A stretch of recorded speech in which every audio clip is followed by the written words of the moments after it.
Hey everyone, welcome back to the podcast. This is your host, Ryan Kennedy, and today I am sharing with you a practice that I've built into my life that has been one of the single most powerful and profound uses of my time. What I'm talking about is what I call thinking time. Every week, I make sure to allocate time to think, free of distractions, separated from this constant pursuit to do more.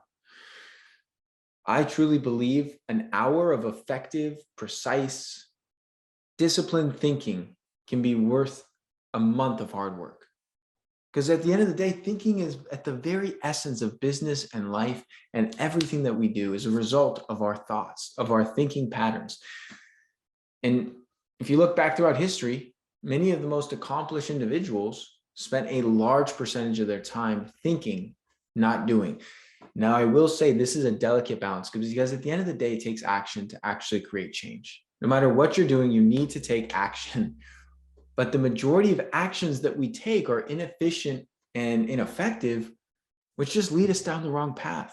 And we waste valuable time, energy, and resources by not choosing the actions we take appropriately.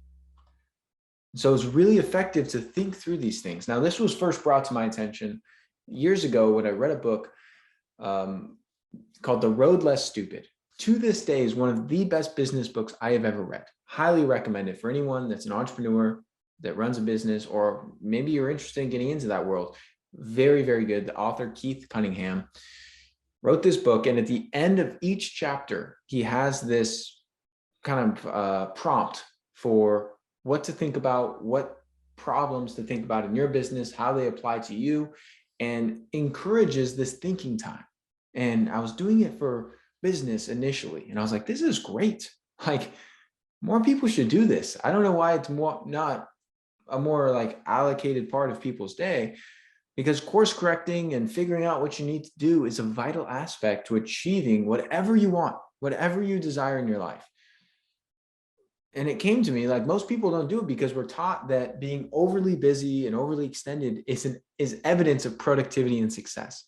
And I love the quote that goes something along the lines of, don't confuse being busy with accomplishment, or don't confuse like doing tasks as success, because they're two different things. And, by having this ideology that you have to keep doing stuff and you got to be filling every block in your calendar and you have to be putting as much output as you can, it leads way to believe that creating space to explore, to think, to reflect, that it should be kept at a minimum, although it's a waste of time. Yet these are the very activities that are key to creating the life that you truly desire. And the most powerful way I found to do this is to really insulate yourself from distractions. And for me, that means getting out into nature. We all need space from the day-to-day grind in order to really discern what really matters in life versus these trivial, mundane tasks that occupy so much of our time. So by getting into nature, my preferred ways, I get out, I go out my paddleboard out into the ocean. And I live by the coast, so I'm able to do this. But if you live by a lake, you live by a river, you can get out on a kayak, a paddleboard. I find stand-up paddleboarding specifically such a profound moving meditation, where it's this low impact, repetitive motion that's great exercise, but more so just brings you to a state of internal awareness where you're able to really think through a lot of these things. It's hard for me to sit in a chair at home and do proper thinking time. For me, my favorite way to get into deep reflection and gather insights and gain clarity is to get out on the trail, go out for a hike, go out mountain biking, get out on the water. This is where the deep thoughts arise for me. I don't really have them if I'm just like in my living room or in my office, because the temptation to work and the distractions that are present kind of wipe away a lot of that. So to sum things up on today's episode, thinking time is freaking critical and has been life-changing for me. And regardless of where you are pursuing excellence in your life, whether it's your business, your finances, your relationships, your health, and your wellness, or all of the above, you need to be consciously aware of putting forth effort for self-guided, integrated thinking. Because if you're not, you're bound to make poor decisions and not utilize your time wisely. In closing, a few questions everyone should put forth time and deep thought answering that have proved to be extremely valuable for me. And these questions are from a book called Essentialism, another very good book. Question 1, what do I feel deeply passionate about or inspired by? Question 2, what activities bring more energy, vitality, and happiness to my life?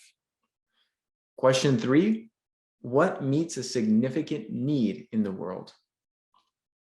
Question 4, if you could only do one thing with your life right now, what would you do? Question 5, is this the most important thing I should be doing with my time and resources right now? And lastly, last question, what's important right now? It's a simple question, but after a moment of reflection, you realize that until you know what is important right now, what's important right now is figuring out what's important right now. It's the answer to that question that you need to work on. So I hope you found value in today's episode of me rambling on my thinking time. I just think it's something that's very underrated and needs to be brought into conscious scheduling for so many people out there that we're just scattered and we're doing all this shit that we don't need to be doing. And we're not utilizing our focus and our energy and our resources and our time as well as we could be. Share this along to someone you know that could benefit from this information. Appreciate you tuning in as always. Thank you so much for tuning into today's episode. If you found it helpful, please share it along to anyone else you believe it can serve. You can submit your own question to be answered on the show by going to ryankennedyhealth.com/podcast. Be sure to subscribe and leave a review for the show. Your feedback helps to support me on my mission to positively impact as many people as possible with this information. Please note, the information depicted in this episode is purely for informational purposes only. Please consult your healthcare professional before making any changes to your lifestyle or routine.